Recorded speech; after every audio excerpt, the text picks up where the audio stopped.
আগুন জ্বলে, আমার রক্তে আগুন জ্বালো, আমার হাতে শেরে আলীর কামুস কপাট ঢালো।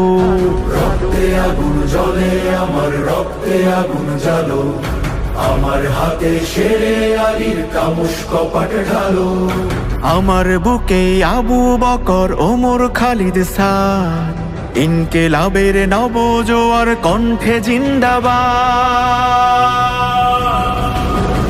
উসমান হাদি থেকে কোটি হাদির ডাক, হাদি মানেই মাহাদি সেনা, আবাবিলের ঝাঁক।